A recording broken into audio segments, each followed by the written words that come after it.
ఔజుబిల్లాహి మినష్ షైతానిర్ రజీం. బిస్మిల్లాహిర్ రహ్మానిర్ రహీం. వఖాలూ లం తమస్సనన్ నారు ఇల్లా అయ్యామం మఅదూదా ఖుల్ అత్తఖజతుం ఇందల్లాహి అహదన్ ఫలన్ యఖ్లిఫల్లాహు అహదహు అం తఖూలూన అలల్లాహి మా లా తఅలమూన్. సదఖల్లాహుల్ అజీం. అనంత కరుణామయుడు, అపార కృపాశీలుడు, పాలకుడు, పోషకుడు, ప్రతిఫల దిన యజమాని అయిన అల్లాహ్ శుభనామంతో ప్రారంభిస్తున్నాను. సోదరులారా, సోదరిమణులారా, అస్సలాము అలైకుం రహమతుల్లాహి వబరకాతుహు. సర్వ సృష్టికర్త అల్లాహ్ కరుణ, సమాధానాలు, శాంతి మనందరి జీవితాలలో కురియుగాక. ఇంతవరకు మీ ముందు మానవులందరి ప్రవక్త, మహాప్రవక్త ముహమ్మద్ సల్లల్లాహు అలైహి వసల్లం వారి మీద దైవం అవతరింపజేసినటువంటి అంతిమ దైవ గ్రంథం దివ్య ఖురాన్ యొక్క 79వ వాక్యం యొక్క అరబీ మూలంను పఠించడం జరిగింది. దీని యొక్క తెలుగు అనువాదం: వారు ఈ విధంగా అంటారు, నరక జ్వాలలు మమ్మల్ని ఏమాత్రం కూడా ముట్టుకోవు. ఒకవేళ మాకు శిక్ష పడినప్పటికీ అది కేవలం కొన్ని రోజులు మాత్రమే అని అంటారు. మీరు వారిని అడగండి, అల్లా నుండి మీరేమన్నా వాగ్దానం పొందారా ఆయన దాన్ని భంగం చేయకపోవడానికి? లేక అల్లాహ్ బాధ్యత వహించినట్లు మీకు తెలియని విషయాలను మీరు అల్లాహ్కు ఆపాదిస్తున్నారా? నరకాగ్ని మిమ్మల్ని ఎందుకు ముట్టుకోదు? ఎవరైతే పాపాన్ని సంపాదించి పాపంలోనే ఇరుక్కుపోయేవారు నరకవాసులు, వారు నరకంలోనే శాశ్వతంగా ఉంటారు. మరి ఎవరైతే విశ్వసించి మంచి పనులు చేస్తారో వారు స్వర్గవాసులు, వారు స్వర్గంలోనే శాశ్వతంగా ఉంటారు. సోదరులారా,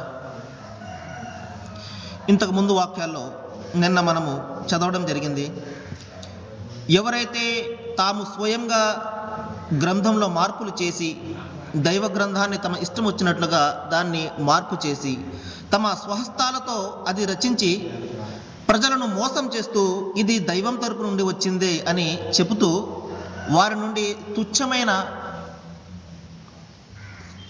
డబ్బులు తీసుకోవడానికి ఈ విధంగా దైవ గ్రంథంలో మార్పులు చేసి ఇది దైవం తరపు నుండి వచ్చింది అని ఎవరైతే ప్రజలను మోసం చేస్తూ ఉంటారో వారు వాస్తవానికి తమ కడుపులను డబ్బుతో కాదు, సంపాదనతో కాదు, అగ్నితో నింపుకుంటున్నారు అని దైవం ఇక్కడ హెచ్చరించడం జరిగింది. మరి వారు తమ ఇంటిని నరకంలో కట్టుకుంటున్నారు అని చెప్పి. ఇక ఈరోజు మనం చదివినటువంటి వాక్యం యొక్క అర్థాన్ని ఒకసారి చూద్దాం. వారు అంటారు, నరకం మమ్మల్ని ఎంత మాత్రం కూడా ముట్టుకోదు. ఒకవేళ మాకు నరక శిక్ష పడినప్పటికీ అది కొద్ది రోజులు మాత్రమే అంటారు. చూడండి, సహజంగా మనిషి తను ఏదైతే ధర్మాన్ని అవలంబిస్తూ ఉంటాడో దాని గురించి అతను చాలా గొప్పగా భావిస్తూ ఉంటాడు. నేను ఒక్కడనే, అంటే నా ధర్మమే నిజమైన ధర్మము, మిగతావన్నీ కూడా అసత్యమైనవి అని, నా ధర్మం నన్ను స్వర్గానికి తీసుకుని వెళ్తుంది, నా ధర్మము నాకు సాఫల్యాన్ని ఇస్తుంది అని ప్రతి మనిషి కూడా, అతను ఏ ధర్మాన్ని అవలంబించేవాడైనా కూడా భావిస్తుంటాడు. అయితే ఇక్కడ సమస్యల్లా ఆ ధర్మము అతనిని నిజమైన మార్గంలో నడుపుతుందా లేదా అతను భావిస్తున్నాడా అనేది చాలా స్పష్టంగా మనం తెలుసుకోవాల్సి ఉంటుంది. ఎందువలనంటే, ఉదాహరణకి మనము ఒక చోటకు బయలుదేరామండి, మనము ఆ దారిలో వెళ్తున్నాము, అది నిజమైన దారి, సరిగ్గా నా మార్గంలో నాకు ఆ యొక్క నేను చేరవలసినటువంటి గమ్యాన్ని నన్ను చేరుస్తుంది అని భావిస్తూ వెళ్తున్నాము. కానీ అది వేరొక దారిలో వెళ్తుంది అనుకోండి, మనము గమ్యాన్ని చేరుకోలేము, సరికదా, మన గమ్యానికి దూరంగా వెళ్ళిపోతుంటాము. కాబట్టి ప్రతి మనిషి కూడా తాను ఏదైతే మార్గాన్ని అవలంబిస్తూ ఉంటాడో అది నిజంగా తనను సాఫల్యానికి తీసుకుని వెళ్తుందా, దైవం వద్దకు తీసుకుని వెళ్తుందా, లేక నేను ఆ విధంగా భావిస్తున్నానా అనేది అతను స్పష్టంగా తెలుసుకోవాల్సి ఉంటుంది. ఈ విషయాన్ని గురించి బైబిల్ గ్రంథంలో చాలా స్పష్టమైనటువంటి ఒక మాట కనబడుతుంది మనకు. సామెతలోనే ఒక గ్రంథంలో, ఒకని మార్గము వాని దృష్టికి యథార్థముగా కనిపించును, అయినను అది తుదకు మరణమునకు చేర్చును అని చెప్పేసి చాలా అద్భుతమైనటువంటి ఒక మాట దైవం అక్కడ చెప్పడం జరిగింది. అదేమిటండి?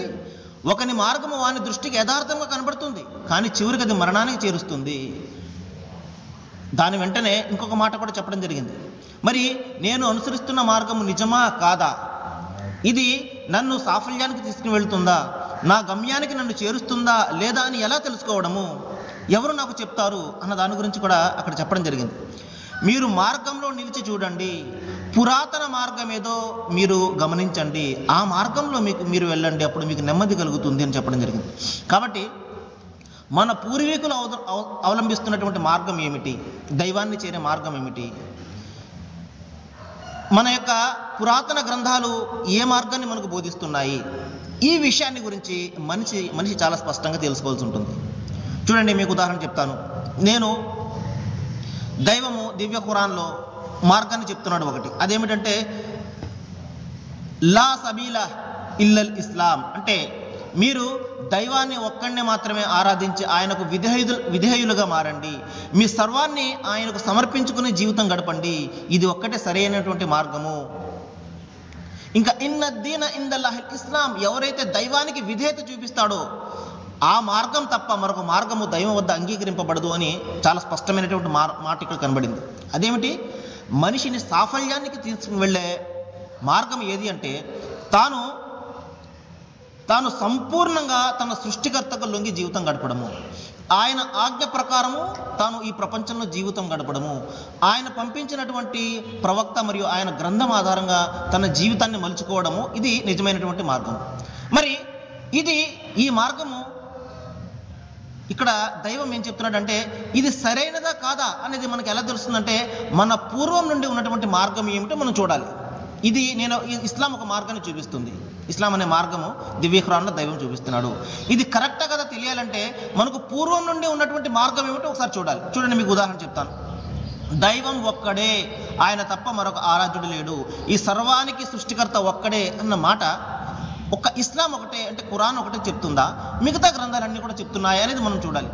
మొదటి నుండి కూడా ఇదే మాట చెప్తున్నాడు అనుకోండి దైవము, అయితే ఇదే నిజమైనటువంటి మార్గం అని చెప్పేసి మనిషి గ్రహిస్తాడు. ఎందువల్లంటే మనిషి తాను అపమార్గం ఉన్నప్పటికీ కూడా సత్యాన్ని ప్రేమించేవాడైతే ఎప్పుడైతే సత్యం అతను కళ్ళ ముందు కనబడుతుందో నిస్సందేహంగా అతను దాన్ని స్వీకరిస్తాడు. ఒకవేళ స్వీకరించలేదు అంటే అతను సత్యాన్ని ప్రేమించేవాడు కాడన్నమాట. కాబట్టి చూడండి, ఉదాహరణకు చూడండి, దైవం ఒక్కడే, ఆయన తప్ప మరొక ఆరాధనకు అర్హుడు కాడు అన్న ఈ మాట ఉంది చూశారు, ఇది అనాది నుండి మన గ్రంథాల్లో ఉన్నది సోదరులారా. ఉదాహరణకు చూడండి, మనము ఉపనిషత్తులను మనం పరిశీలించామనుకోండి, ఏక ఇట్ట ముష్తుహి అనే మాట చందోగ్య ఉపనిషత్తులో కనబడుతుంది. దీని అర్థం ఏంటంటే సాటి సమానము లేని ఒక్క దైవాన్ని మాత్రమే మీరు ఆరాధించండి అని చెప్పి. మరి ఇదే విషయాన్ని మనము వేదాల్లో కూడా మనం చూస్తాము. దేవో మహాబసి, దైవం ఒక్కడు తప్ప మరొకడు ఆరాధ్యుడు కాడు, ఆయన ఒక్కడే గొప్పవాడు అని వేదాల్లో మనం చూస్తాము. మరి ఇదే విషయాన్ని భగవద్గీత గ్రంథంలో కూడా చాలా స్పష్టంగా మనకు 18వ అధ్యాయంలో కనబడుతుంది. 62వ శ్లోకంలో శ్రీకృష్ణుడు బోధిస్తూ ఉంటాడు అర్జునుడికి, ఏమని? తమేవ శరణం గచ్చా సర్వభావేన భారత తత్ప్రసాదాత్పరం శాంతిం ప్రాప్యసి శాశ్వతం. ఓ అర్జున, ఎల్లవేళలా నువ్వు ఆ సర్వేశ్వరుని మాత్రమే శరణు పొందు, ఆయన అనుగ్రహం చేత నువ్వు శాశ్వతమైన మోక్షాన్ని, సర్వోత్తమైనటువంటి శాంతిని పొందుతావు అని చెప్పేసి చాలా స్పష్టంగా దైవం ఒక్కడినే మాత్రమే నువ్వు ఆరాధించు అని చెప్పేసి అక్కడ సత్యం కనబడింది. మరి ఇదే విషయాన్ని బైబిల్ ప్రాత నిబంధన గ్రంథం కూడా చెప్తుంది. యెషయా అనే గ్రంథంలో, ఓ భూదిగంతముల నివాసులారా, నా వైపు చూచి రక్షణ పొందండి, దేవుడు ఒక్కడు, నేను తప్ప మీకు మరొక రక్షకుడు లేడు అని యెహోవా అనే పేరు గల దైవం అక్కడ చెప్పడం జరుగుతుంది. మరి ఇదే విషయాన్ని కొత్త నిబంధన గ్రంథం కూడా చాలా స్పష్టంగా యేసుక్రీస్తు వారు బోధించడం జరిగింది మత్తయి సువార్తలో. అదేమిటి? నీవు భూమి మీద ఎవనికి తండ్రి అని పేరు పెట్టవద్దు, ఆయన పరలోకమందున్నాడు. చాలా స్పష్టంగా ఆయన చెప్పడం జరిగింది, నీవు ప్రపంచంలో ఎవరిని కూడా దేవునిగా చేసుకోకు, ఏ మానవుని నువ్వు దేవునిగా చేసుకోకు, నీ తండ్రి, నీ దైవము పరలోకమందు ఉన్నాడు అని చెప్పి చాలా స్పష్టంగా ఆయన సందేశం ఇవ్వడం జరిగింది. ఇదే సందేశాన్ని చాలా స్పష్టంగా దివ్య ఖురాన్ అంతిమంగా ఇస్తుంది. జాలికముల్లాహు రబ్బుకుం, ఓ మానవులారా గ్రహించండి, ఆ ప్రభువే మీ దైవము. ఖాలిక్ కుల్లి షైయిన్, ఆయన సమస్తాన్ని సృష్టించిన వాడు. లా ఇలాహ ఇల్లా హువ, ఆయన తప్ప మరొక ఆరాధ్యుడు లేడు.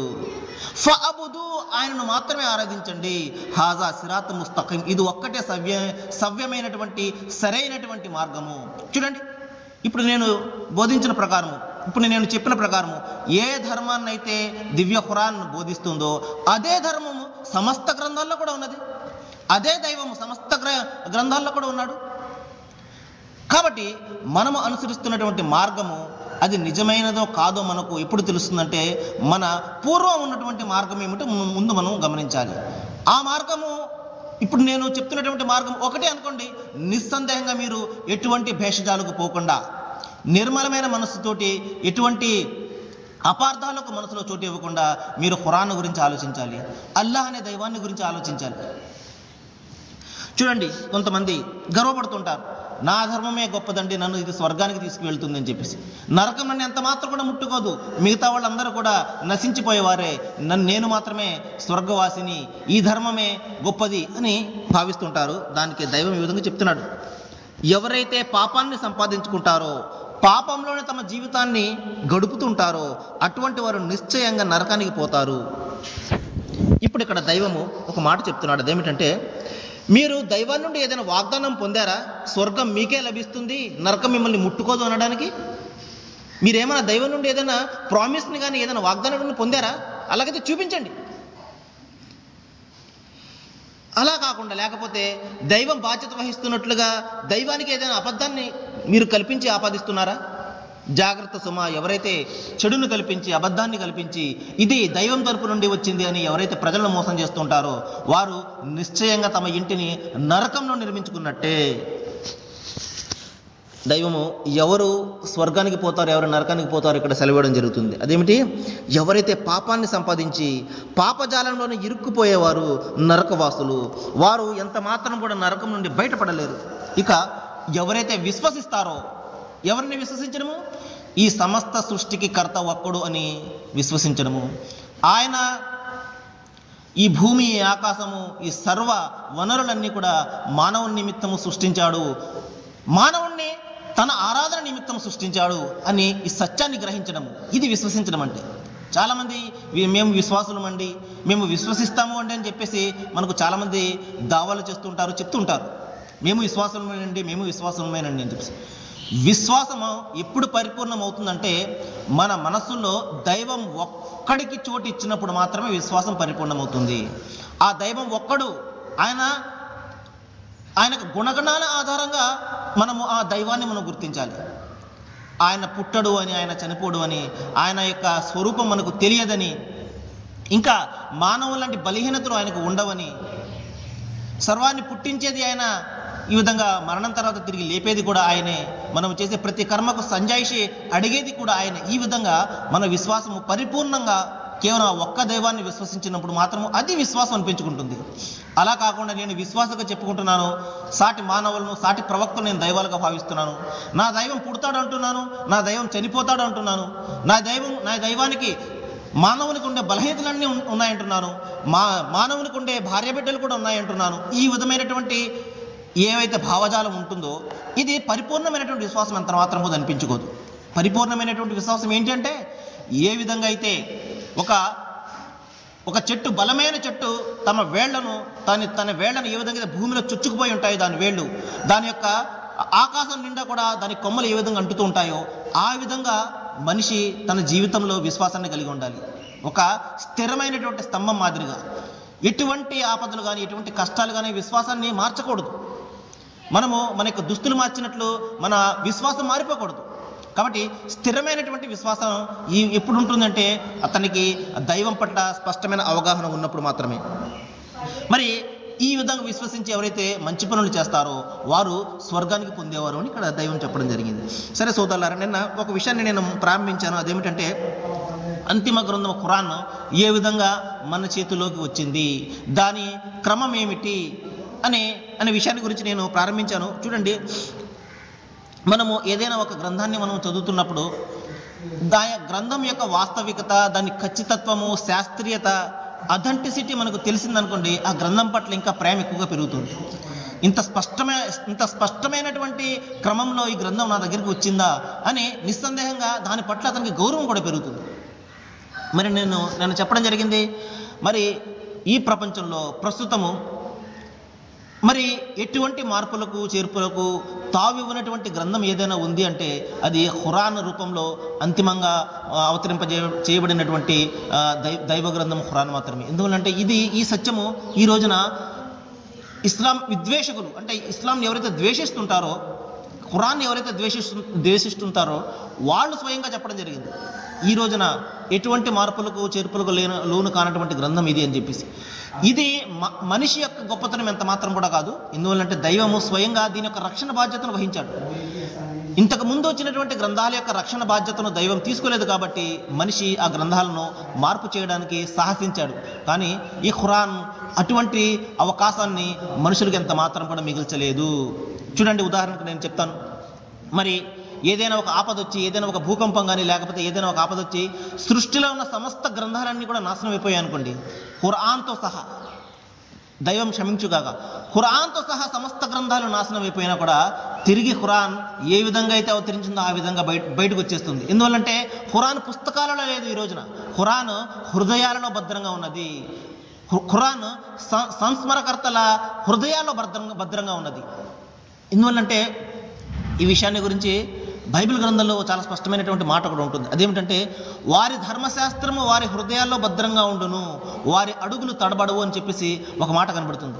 కాబట్టి ఖురాన్ అనే ధర్మ గ్రంథము, దైవ గ్రంథము మనుషుల హృదయాల్లో కంఠస్థ రూపంలో హృదయాల్లో భద్రంగా ఉన్నది. కాబట్టి పుస్తకాల రూపంలో ఉన్నదాన్ని ఎవరైనా నాశనం చేయొచ్చు, కానీ హృదయంలో ఉన్నదాన్ని ఎవరు నాశనం చేయగలరు?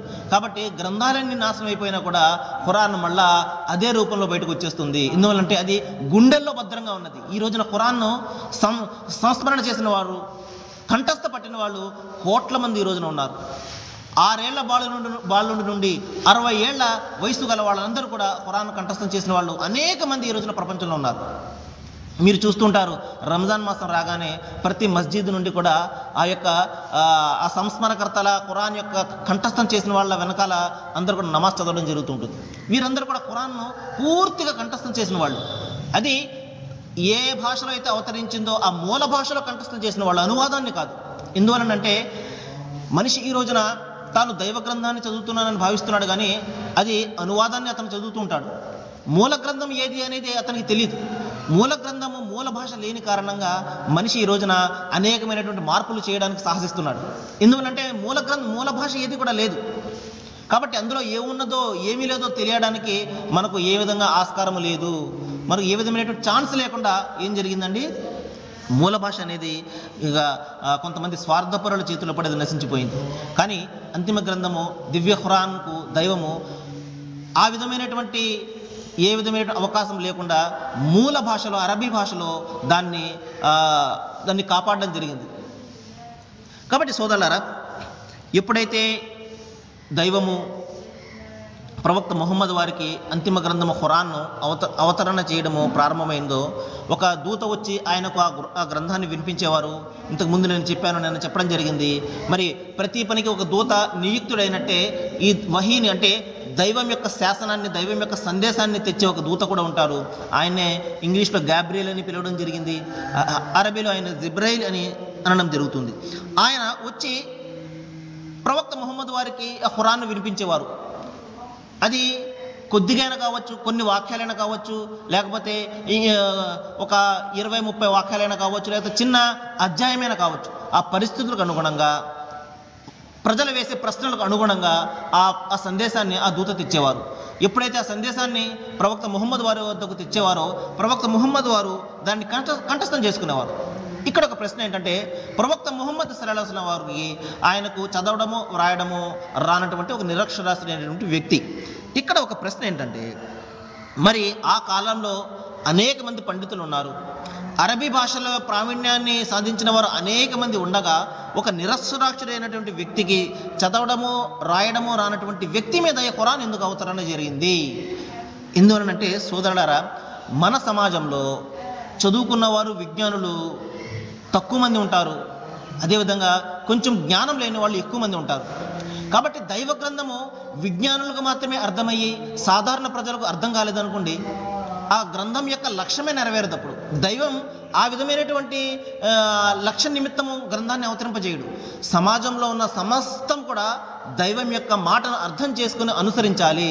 అది ఒక నిరక్షరాస్యుడైనటువంటి వ్యక్తి మీద అవతరింపజేస్తేనే దాని లక్ష్యం నెరవేరుతుంది. లేకపోతే వాళ్ళు ఏమంటారండి, నీవు పెద్ద పండితుడవు, ఇది నీవే రచించేసావు అని చెప్పేసి చెప్తారు. కానీ ఇప్పుడు ఎప్పుడైతే ఆయనకు చదవడము రాయడము రాదో వారు ఈ విధంగా చెప్పలేకపోయేవారు, నీవు దీన్ని రచించావని చెప్పేసి. ఎందుకంటే తన సంతకం తానే పెట్టుకోలేనటువంటి వ్యక్తి ఈ ఖురాన్ యొక్క మాటలను ఈ విధంగా చెప్పగలడు. కాబట్టి వారందరూ కూడా ఇది నిస్సందేహంగా దైవ గ్రంథమే అని వారు విశ్వసించడానికి ఆస్కారం అప్పుడు ఏర్పడింది అనమాట. ఇన్షాల్లా దైవం తెలిస్తే మరికొన్ని విషయాలు నేను రేపు చెప్పడానికి ప్రయత్నం చేస్తాను. మరి ఏ విషయాలైతే నేను మీ ముందు ప్రస్తావిస్తున్నానో వీటి మీద మనందరం కూడా ఆలోచన చేయాలని, మరి ఏ సందేశం అయితే పూర్వ గ్రంథాలు ఇస్తున్నాయో నా ఉద్దేశము మళ్ళా మీకు చెప్తున్నాను, ఖురాన్ వైపునకు మిమ్మల్ని ఆకర్షించాలి, ఖురాన్ వైపునకు మిమ్మల్ని ఆహ్వానించాలి. అంతిమ గ్రంథము ఇది మానవులందరి కోసం వచ్చినటువంటి గ్రంథము. మీ ప్రభువు మీకోసం ఇచ్చినటువంటి సందేశము మీకు వినిపించడం జరుగుతుంది. ఇది పరాయి సందేశము కాదు, ఎక్కడి నుండో వచ్చినటువంటి సందేశం కాదు. ఏ దైవం అయితే వానను కురిపిస్తున్నాడో, ఏ దైవాన్ని అయితే మీరు ఆకాశం వైపు చూసి ఓ దేవా మమ్మల్ని రక్షించుని ఏ దైవాన్ని అయితే మీరు వేడుతున్నారో ఆ దైవమే అల్లాహ్ అనే పేరుతోటి అరబీ భాషలో ఉన్నాడు. ఆ దైవం అవతరింపజేసినటువంటి గ్రంథమే దివ్య ఖురాన్. ఇది మీ గ్రంథము, మీ ప్రస్తావన ఇందులో ఉన్నది. కాబట్టి ఈ గ్రంథాన్ని వినిపించే బాధ్యత ముస్లింలుగా మాపై ఉన్నది. కాబట్టి ఇంత స్పష్టంగా మీకు ఈ గ్రంథాన్ని వినిపించడం జరుగుతుంది. మిగతా గ్రంథాల యొక్క సహాయాన్ని కూడా నేను ఎందుకు తీసుకుంటున్నానంటే మీ హృదయాల్లో ఈ యొక్క మాటను స్పష్టంగా నేను పెట్టడం కోసము, మీకు మరింతగా అర్థం కావడం కోసము నేను ఈ మిగతా గ్రంథాల యొక్క సహాయాన్ని కూడా నేను తీసుకుని ఖురాన్ గురించి మీకు చెప్పడం జరుగుతుంది. నేను అల్లాహ్ను ప్రార్థిస్తున్నాను, దైవాన్ని ప్రార్థిస్తున్నాను. ఏ విషయాలైతే నేను మీ ముందు ప్రస్తావిస్తున్నానో వాటి మీద మనము బాగా అవగాహన కల్పించుకోవాలని, మనలో ఉన్నటువంటి అపార్థాలు అపోహలన్నీ కూడా తొలగించుకుని నిర్మలమైన మనస్సుతోటి మనము అల్లాహ్ను దైవాన్ని ఆరాధించే వారిగా మనల్ని మార్చాలని, మన మనస్సులను దైవం మెత్తపరచాలని నేను వేడుకుంటూ ముగిస్తున్నాను. వాఖిరు దవానా అనిల్ హమ్దులిల్లాహి రబ్బిల్ ఆలమీన్. అస్సలాము అలైకుం.